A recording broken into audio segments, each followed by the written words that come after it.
पुर्तगाल में भारत की एक गर्भवती महिला को ठीक से इलाज नहीं मिला, मौत हो गई तो वहां की स्वास्थ्य मंत्री ने इस्तीफा दे दिया।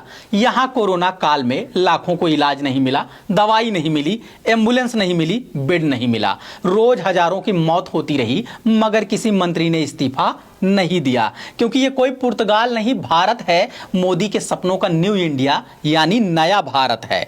मध्य प्रदेश में एक मासूम ने अस्पताल के गेट पर तड़प तड़प कर मां की गोद में दम तोड़ दिया। डॉक्टर तीज मनाता रहा, लंबी उम्र का टोटका आजमाता रहा, बच्चे को इलाज नहीं मिला, मगर यहां कोई इस्तीफा नहीं होगा, क्योंकि ये पुर्तगाल नहीं, भारत का मध्य प्रदेश है। मीडिया के शब्दों में मामा के शासन सुशासन का समृद्ध प्रदेश है। यूपी के कन्नौज में गर्भवती को सरकारी अस्पताल में इलाज नहीं मिला, आशा उसे प्राइवेट अस्पताल ले गई, डॉक्टरों ने मां बच्चे की जान ले ली, मगर यहां भी किसी का इस्तीफा नहीं होगा, क्योंकि ये पुर्तगाल नहीं, भारत का सबसे बड़ा राज्य है। मीडिया के शब्दों में योगी आदित्यनाथ के शासन वाला राम राज्य है। निर्जला व्रत रख रही महिलाएं बेहोश हो रही हैं, अस्पताल पहुंचते पहुंचते दम तोड़ दे रही हैं, मगर उनके स्वास्थ्य की रक्षा की जिम्मेदारी कोई नहीं लेगा, क्योंकि ये पुर्तगाल नहीं, भारत है। अंधविश्वास और पाखंड प्रधान पैट्रियार्क इंडिया यानी पितृसत्तात्मक भारत है।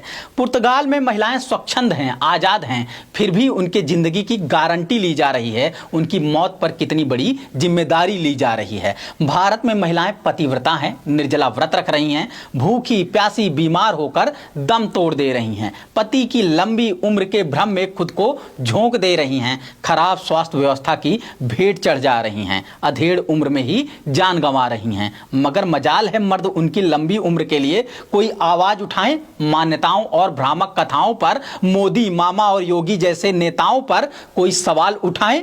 छोड़ो, पतिव्रता का ही कॉन्सेप्ट है, पत्नीव्रता का नहीं। सब कुछ नियत का ही दोष है, सरकार शासन सत्ता का नहीं। नमस्कार, मैं समर राज बोलता हिंदुस्तान में आपका स्वागत है। एक देश की सरकार और समाज की तुलना दूसरे देश की सरकार और समाज से करने की जरूरत नहीं होती, अगर बुनियादी सुविधाओं पर बराबर जवाबदेही होती, जिंदगी की कीमत भी बराबर होती।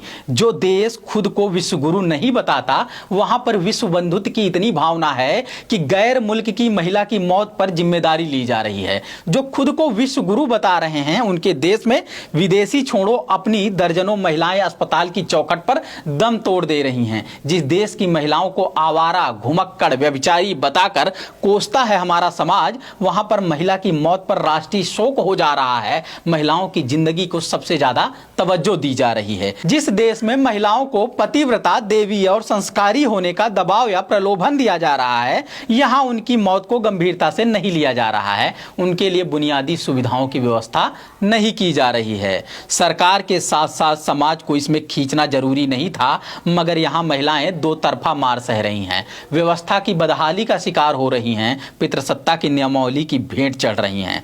छत्तीसगढ़ की इस घटना पर गौर कीजिए, यूपी, राजस्थान और मध्य प्रदेश की घटना से भी ज्यादा चिंतित कर रही है। इसलिए महिलाओं का स्वास्थ्य सिर्फ महिलाओं का मुद्दा नहीं होना चाहिए, मर्दों को भी अच्छे पति होने का सबूत देना चाहिए। दल के दलदल से बाहर निकलकर सरकार और शासन प्रशासन से सवाल करना चाहिए, क्योंकि सवाल करने की है जिनकी सबसे बड़ी जिम्मेदारी, उन्होंने सरकारों के दरबार में स्तुति गान करना चुन लिया है। इलाज न मिलने से भले हो जाए लाखों मौतें, इन्होंने साहब का गुणगान करना चुन लिया है। यही मोदी और मीडिया का बनाया हुआ नया भारत, न्यू इंडिया है।